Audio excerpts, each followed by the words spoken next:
Hello friends, Heidi here from Rain Country. God is good all the time, and I'm here for another Monday This and That video where I talk about all kinds of different things. It's a way I can keep you a little more current on what's going on around here, since all the rest of the videos you see throughout the week have been shot a month prior. It's just one of my preparedness methods so I can be ahead on videos in case anything happens. Other than the Monday videos, I've got a whole month's worth of videos ready to publish, so I can keep those coming out and I can take a break if I really need to. And it's also a time I use to answer questions that may have come in the past week. So let's get to the topics of today. And as you know, we've got some new chicks. Now, a couple of weeks ago, I did pick up some Buff Orpingtons from our local nursery. Those chicks are now over 2 weeks old. And then this past week, actually the time you're seeing this, the newest ones will be a week old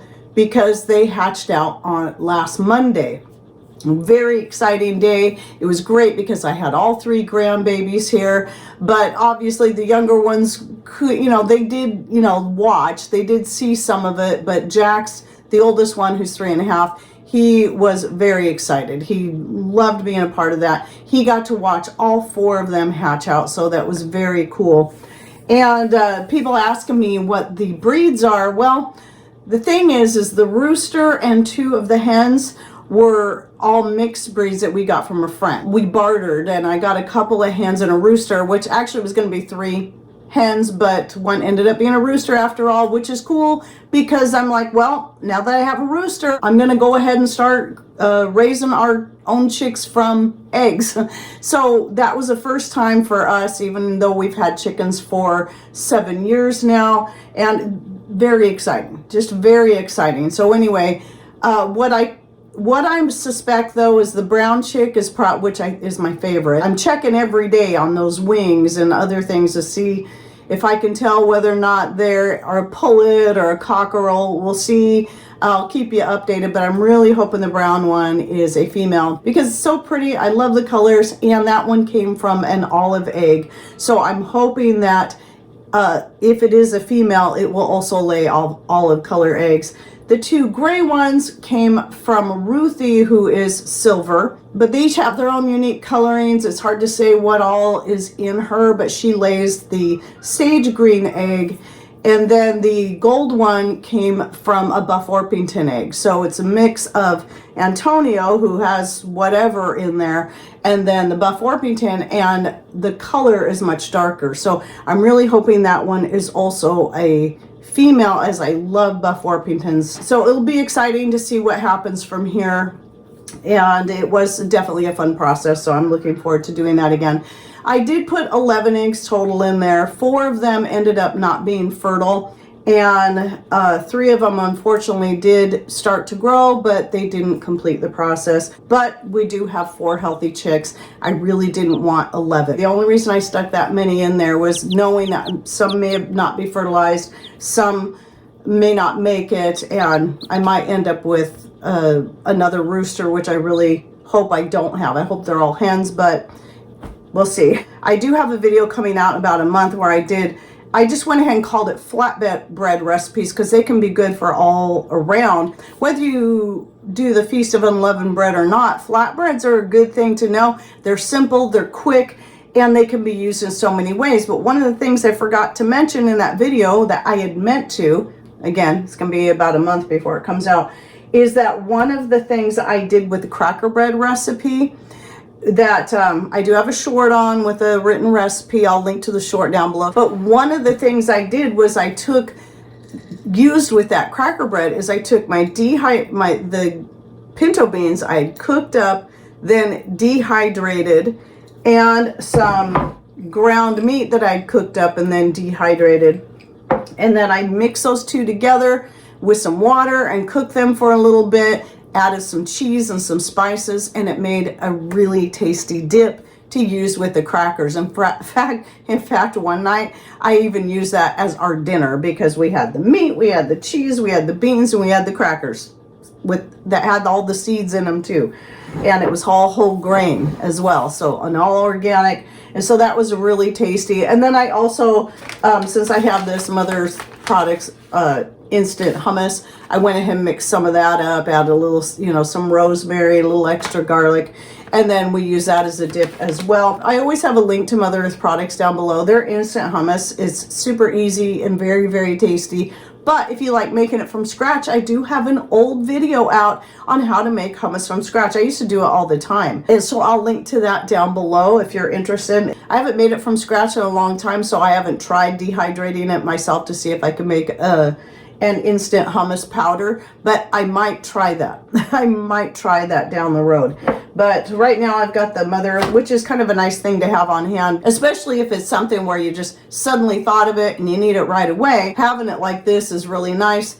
But when I make hummus, I start with the dry beans. I cook them. I go through the whole. It takes quite a while, so it take me a full day to get it made, or more, 2 days. But anyway, so yeah, you check that video out or check out the Mother Earth products. They have some new flavors, like a roasted pepper one that sounds really good. And I also wanted, while I'm thinking about that, talking about flatbreads, unleavened breads, please check out Cosmopolitan Cornbread's channel. I'll link to her channel in the description box as well. She has a really great channel. We've been in a couple of collaborations before, but really haven't interacted with her much until more recently, especially after seeing an interview with her on the Life podcast channel, which I'll link to that down below as well. There's been a couple of really great interviews on there, and hers was one of my favorite. So, and then the most recent one that came out was also one of my favorites. Anyway, so yeah, go check out her channel. She's got some great content. She has a beautiful place out there, and she does a lot of stuff from scratch, and she has a lot of great unleavened bread recipes and more. And then with that said, I'm not going to talk about that this much here, but I'm going to be shooting this video next. These are my own emergency food ration bars. Every so often I'll make some new ones, and then I'll package them in Mylar, and this is something we keep in our go bags in the rig, and just in case anything happens, we've got some emergency food. And a food ration bars are the funny thing about the kind you can buy that you can keep on boats or in cars. All it is glorified shortbread. That's all it is, which is really, shortbread is nothing but sugar, flour, and fat. That's all it is. But what I like to do is make it as shelf stable as possible, and also add some flavor to it to make it more interesting. And making it myself, I can use all organic ingredients without all the additives that are put in the food ration bars you buy that are already vacuum sealed. So anyway, be watching for that video. I have a couple more out. One's really old. This is more of an update of my older one. The last one I did was a chocolate one. I'll link to that one down below. This one is orange, ginger, and vanilla. And boy, this smell wonderful. I haven't eaten one of these yet, but I have tasted pieces of the shortbread, and it is so good. So yeah, be watching for that. It'll be about a month before it comes out, since I'll be shooting that today. So one of the questions that I got was about stacking jars, because last week I had a video come out on where I did an FAQ on vacuum sealing dried goods. I'm going to answer a couple questions here. It doesn't happen a lot, but every so often somebody asks, well, can I vacuum seal things like fresh fruits and vegetables and meats and stuff like that and use that in place of canning? No, you cannot do that.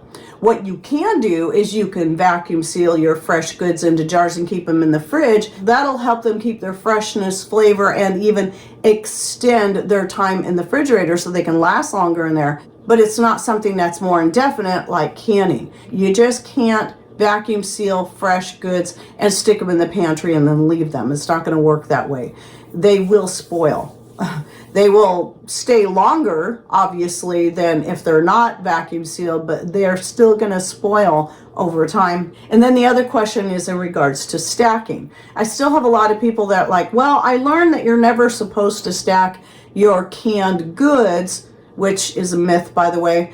And so then they ask about, can you stack vacuum sealed goods? You can stack both. In fact, if you go to the National Institute of Home Food Preservation, you will find that stacking jars, even pressure canned, water bath canned jars, is it's acceptable. You can do it. The only thing that you need to do is put some kind of layer between them. It can be a layer of cardboard. You can put them in boxes and stack them on top of each other, but you can stack them. I do that all the time on my shelves in my pantry. I just have a protective layer over the top of the jars. And what I'm gonna do, because I have some more tips on the stacking, is I'm gonna link to the video I did a few years ago on stacking jars and the right way to do it, and why it's safe to do and the safest way to do it. The other thing is you don't want to go any higher up than 3. So you have your bottom layer, your second, and your third. That's as high as you should go when it comes to stacking jars. But it is a safe thing to do. And I've been doing it for years and proved it is safe. I know it's a common wives' tale that's been spread through the years, passed down through generations, because somebody said you shouldn't do this and they passed it down to their children and their children and their children. And so that it's a common belief, but it's just simply not true. You can stack. Now, another thing is, a lot of you who've been following me for at least the past 6 months know that this year I'm giving my gardens a sabbatical rest, but that doesn't mean I don't have food coming in, because I have lots of perennials, lots of herbs. So you may be wondering, what are you going to do with these things as they come in? And since part of the reason I'm doing this, which by the way, I'll link to the video I did on that down below so you can understand all my reasonings why I'm doing this, but part of it is about the faith and testing my preparedness. And so I have a lot of this stuff already in storage. So, you know, in several jars and whatnot of these different things put up that I've been growing for years. So what I'm doing with the perennials that are coming in, instead of putting them up this year, a lot of the things I'm just going to try to use right away, such as making dandelion vinegar. In fact, I'm going to start another batch of dandelion vinegar, or making teas or cold infusions. So I'm going to be using them fresh in a lot of ways, rather than dehydrating or canning anything and putting it up. That's what I'm going to be doing. I'll also be sharing any abundance I have with those in need. Or just eating fresh right off the plants. A lot of my berries and stuff I'm going to just be giving to my chickens, because we're not going to be eating all of them, but the chickens are there. They get a special treat, and it'll be a fun thing for them as well.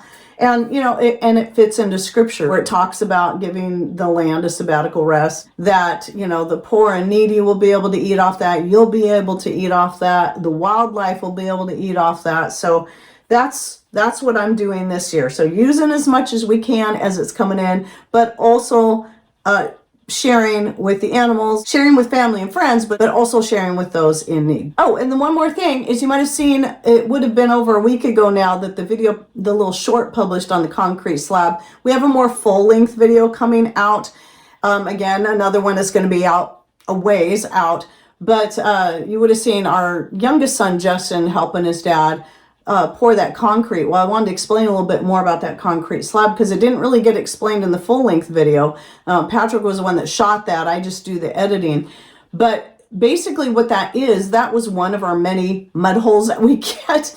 Not as muddy because it is covered. That green top that you see in that, it's a sewer top, but it's not a sewer. It actually leads to one of our two 1,100-gallon rainwater catchment tanks, you know, storage that we have buried in the ground. We have one on each side of the greenhouse. So that slab was poured between the greenhouse and then where the county easement is between us and the neighbors behind us. And so since the neighbor a couple of years ago took out the beautiful tall hedges, thick and beautiful, that I loved so much, he decided he needed to take them all out, and it was a great disappointment. And I miss the privacy. Really miss the privacy. I miss the beauty of that. Anyway, that slab was to, you know, that's to our rainwater catchment area. Also leads into our solar power room where our battery bank is and all the controlling equipment and all that. So it is kind of feels like luxury walking on that thing now, after walking through the dirt, and it's always a little unlevel and I'm more likely to twist my ankle or something. But then the other thing he's going to do is you'll see in that more full-length videos, he put a stem wall in as well, because he's going to actually be building a wall there, so he can not only box that area in, but that will provide a little more privacy when I'm back there working, you know, getting the rainwater and bringing it up, because every day I go out and collect the rainwater that's been filtered, that's in that room, and then add some more water to the bucket, make sure the chickens are watered out of that as they get the rainwater. So, you know, and then any work that needs to be done in the solar power room. So it is really nice being able to walk on that. It's great. So it's funny, after all these years of just kind of tripping and fumbling, it's just like, whoa, I just feel like a princess now walking on this concrete slab.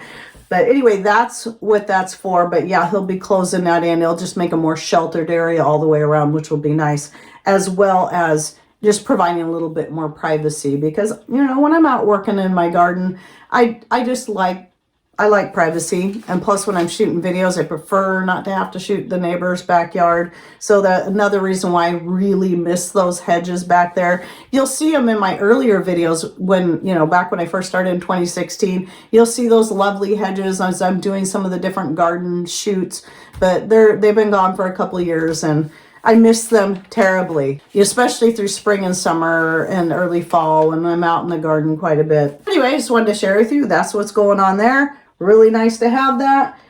And I think that's all for my this and that for the week. So don't forget to check out any of the links I'll be putting in the description box down below.